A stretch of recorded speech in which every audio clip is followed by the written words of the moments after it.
그래서 이제 이걸 봤을 때 증시도 좋은 와중에 오른 주가에 힘입어 유징을 하려는 기업들이 갑자기 등장할 수도 있거든요. 그리고 또 상법 개정도 이제 코앞에 두고 있지 않겠습니까? 그 전에 하려는 친구가 갑자기 쏟아질 수도 있기 때문에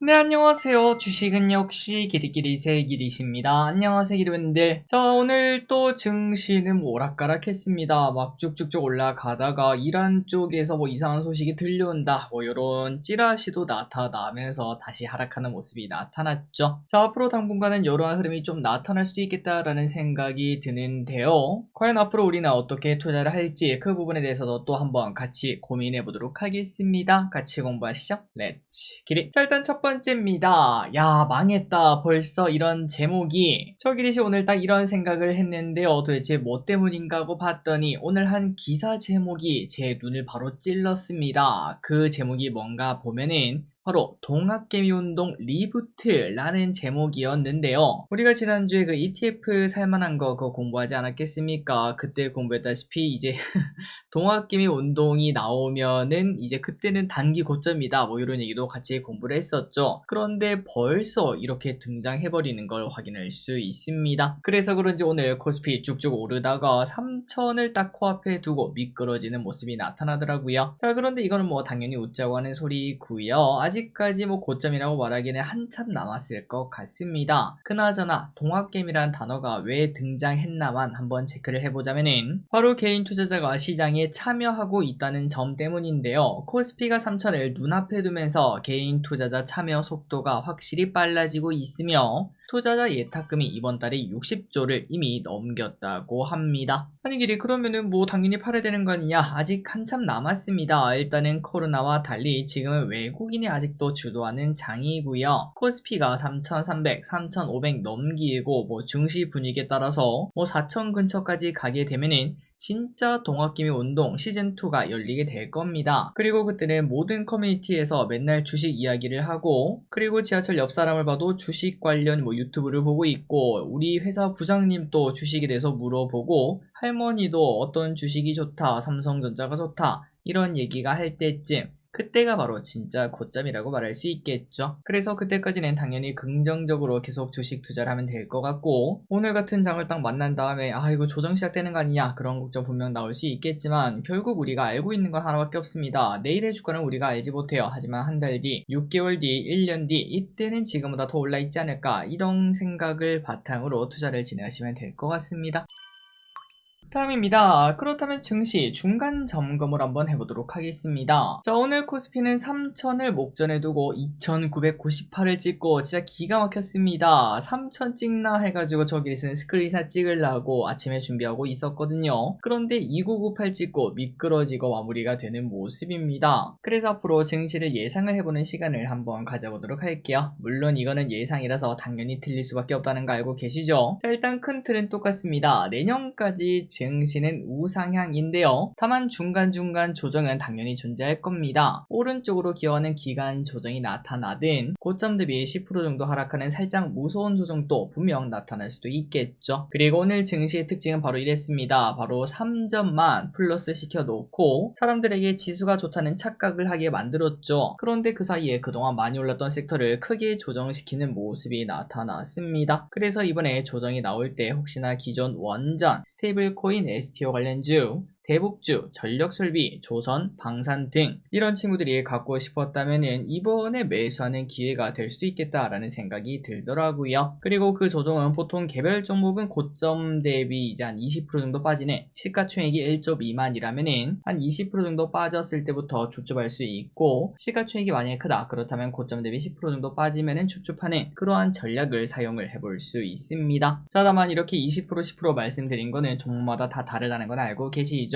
이런 부분만 체크하시면 될 것 같네요. 그리고 이제 이런 장이 나타나면 나타날수록 뭐가 떠오르죠? 맞습니다. 해지주가 떠오르죠. 대표적으로 흥시형제 두 명이 있는데요. 흥하해운과 흥구석유. 자, 이 친구들은 우리가 지난주부터 공부를 했었습니다. 증시가 빠지면 올라가는 인버스적 성격을 가진 친구라는 거 여러분들 이미 다 아실 거라고 생각하고요. 그리고 이 친구들은 언제 사야 될까요? 맞습니다. 떨어질 때 사는 친구들이겠죠. 그래서 한번 제가 30분 봉을 한번 여러분들이랑 같이 공부를 해보도록 하겠습니다. 있습니다. 왼쪽에 있는 거는 흥하해운이고 오른쪽에 있는 건 흥구석유인데 30분 봉을 보면은 막 급등할 때 있죠. 이때 매수하는 건 이제 트레이더분들, 단타를 잘 치시는 분들, 그분들이 해야 되는 자리라고 생각하고요. 그런데 그걸 할 수 있는 사람들은 그렇게 많지 않습니다. 뭐 한 100명 중에 10명쯤 될까 말까 하겠죠. 그렇기 때문에 우리는 남은 90명 아니겠습니까? 이제 조금 더 안정적으로 단타 말고 스윙을 해야 될 필요가 있을 것 같은데 우리 같은 사람들은 이렇게 올라갈 때 매수하는 게 아닙니다. 이때는 매도하는 거죠. 매도하는 거. 그리고 난 다음에 쭉 떨어지면서 다시 막 증시가 막 올라갈 때 있죠. 그때 조금씩 담아 보는 겁니다. 이 빨간색 원 위치요. 그리고 난 다음에 다시 막 증시가 빠질 때 쭉쭉 올라갈 때 이때 사야 될까요? 아니죠. 이때는 매도해야겠죠. 그리고 앞으로도 이런 흐름이 한두 번 정도 더 나타날 수 있고 전쟁 흐름에 따라서 어떤 식으로 진행될지는 모르겠으나 해지주 같은 거는 이런 식으로 투자하는 게 맞다는 거 잊지 마시기 바랍니다. 올라갈 때는 팔고 떨어질 때 사는 거예요. 그리고 그 물량은 절대 크게 사면 안 되고요. 다음입니다. 이 와중에 오늘 SK하이닉스는 신고가를 내는 모습이 나타났습니다. 야, 이거 보니까 여전히 3전보다는 닉스가 더 매력적이구나 라는 생각이 드는데요. 3전은 아직도 HBM을 엔비디아로 못 보내고 있기 때문이 아닌가 라는 생각이 듭니다. 자, 다만 오늘은 뭐 3전 닉스 둘 다 좋은 모습을 나타냈고요. 그렇다면 오늘 반도체 대형주가 좋았던 이유가 뭐냐? 어제 미국에서 반도체주가 크게 올랐죠. AMD가 무려 9%나 가까이 급등하는 모습을 나타내기도 했었습니다. 그리고 우리가 계속 공부했다시피 반도체 업황 개선이 나타나고 있으며 메모리 가격 인상 기대감도 솔솔 나타나고 있다고 하죠. 그래서 오늘 하이닉스는 신고가를 냈고 3전도 많이 오르는 모습을 나타냈었습니다.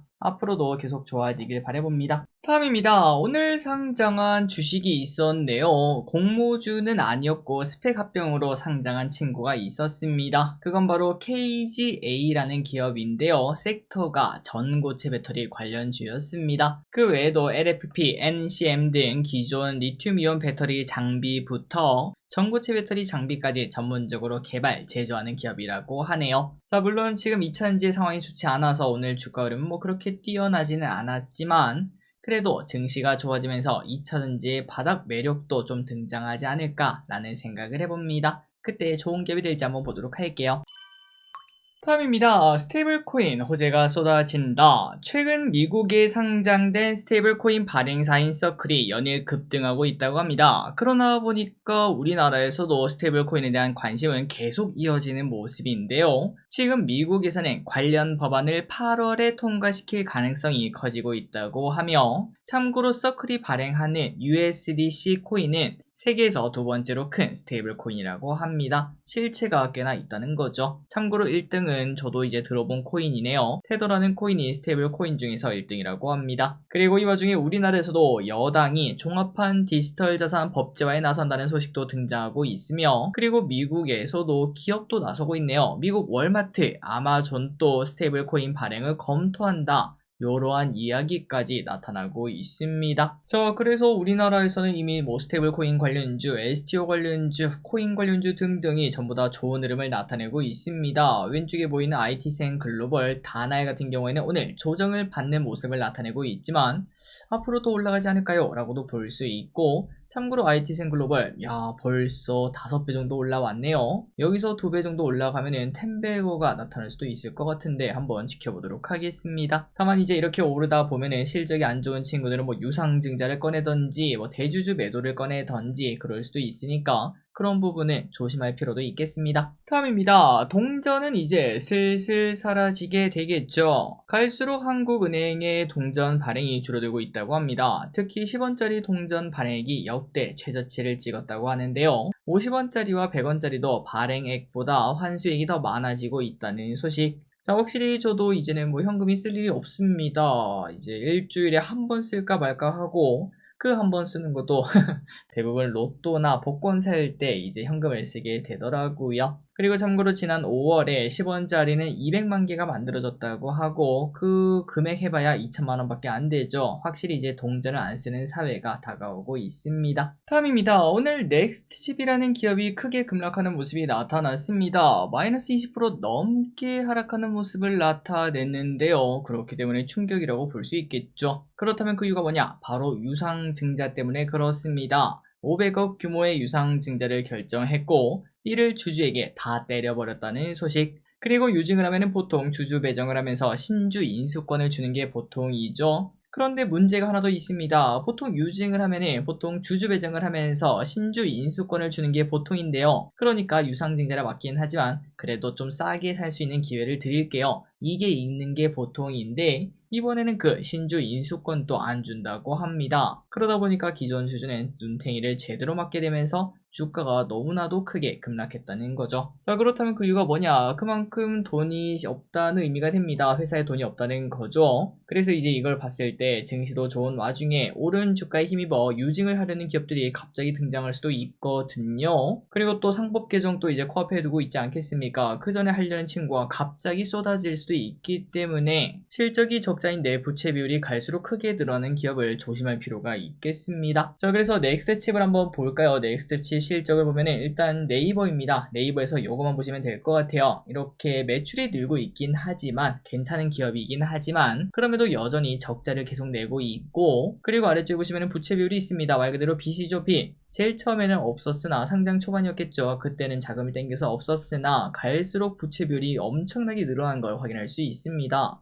마지막에는 1700%까지 올라가는 모습이죠. 그렇기 때문에 이 회사는 어쩔 수 없이 돈을 땡겨와야 되는데 가장 만만한 게 유증이라고도 볼 수 있고, 그리고 밑에 유보율입니다. 유보율 같은 경우는 회사가 이제 돈을 얼마나 갖고 있는지 그거를 나타낸다고 볼 수 있는데 처음에는 이제 몇백 프로 있었으나 갈수록 마이너스가 되는 걸 확인할 수 있죠. 그래서 여러분들이 지금 투자하고 있는 기업 혹시나 이제 뭐 부채 비율이 너무 높다, 뭐 500%가 넘는다, 유보율도 뭐 마이너스를 향해 가고 있다, 그런 상황에서 기업은 적자 기업이다, 만약 그런 상황이라면은 조금은 의심할 필요는 있겠습니다. 다음입니다. 전세계 핵탄두는 몇 개일까? 지금 이스라엘과 이란의 싸움의 이유죠. 바로 핵. 그렇다면 이 핵탄두는 글로벌에 몇 개가 있는지 한번 재미있게 보도록 하겠습니다. 일단 글로벌에는 대략 1.2만 개의 핵탄두가 있다고 합니다.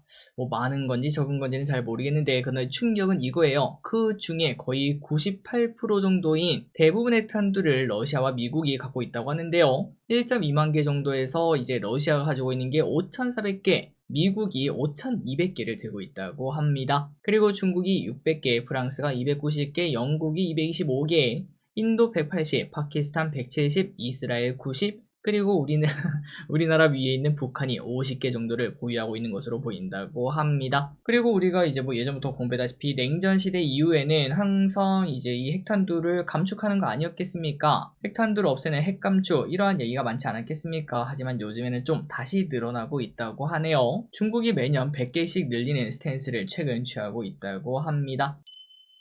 다음입니다. 태양광이 급락한 이유는 오늘 하나솔루션 등이 급락하는 모습이 나타났습니다. 미국에서도 태양광 관련주가 약세였고요. 하나솔루션이 10%나 급락하는 모습이죠. 그렇다면 그 이유가 뭐냐? 결국 또 이 소식이 나왔습니다. 미국 상원에서 2028년까지 태양광 및 풍력에너지 세액공제를 전면 폐지하는 초안을 공개했기 때문인데요. 다만 이 와중에 확실히 원전은 분위기가 다르네요. 원자력 등의 세액공제는 오히려 36년까지 연장을 시킨다, 이런 얘기를 했기 때문에 확실히 지금은 친환경보다는 원전이구나 라는 걸 한 번 더 느낄 수 있습니다. 마지막 소식입니다. 자, 기름분들 이거는 참고하시면 좋을 것 같은데요. 벌써 여름입니다. 그리고 여름이 다가오니까 살을 좀 빼야겠다, 운동 좀 해야겠다 라는 분들도 분명 계실 것 같은데, 그런데 여기서 이제 기름분들이 꼭 챙겨 먹어야 될 게 하나 등장을 했습니다. 바로 오는 7월, 당장 2주 뒤죠. 2주 뒤부터 총급여 7천만원 이하 근로소득자는 연 300만원까지 수영장과 헬스장 이용료 문화비 소득공제를 받을 수 있다는 소식. 시설을 이용하는 이용료는 당연히 100% 적용되고요. 레슨이나 헬스 PT는 50%가 적용된다고 하니까 당연히 챙겨 먹어야 될 것 같습니다. 다만 이제 뭐 내 옆에 있는 헬스장 저보다 되는 건 아니고요. 신청이 된 시설이어야 된다고 하니까 관련된 시설이 내 주변에 있는지 이거는 확인을 하셔야겠죠. 문화비 소득공제 누리집을 통해서 확인할 수 있다고 하니까 한번 참고해 보시면 될 것 같고요. 그리고 더 확실한 거는 그 헬스장이나 아니면 수영장 전화해서 물어보는 게 가장 확실할 것 같습니다. 자, 오늘의 공부 여기까지 끝났습니다. 항산의 카충부에서 진심으로 감사합니다. 지금까지 기리셨습니다. 빠이요.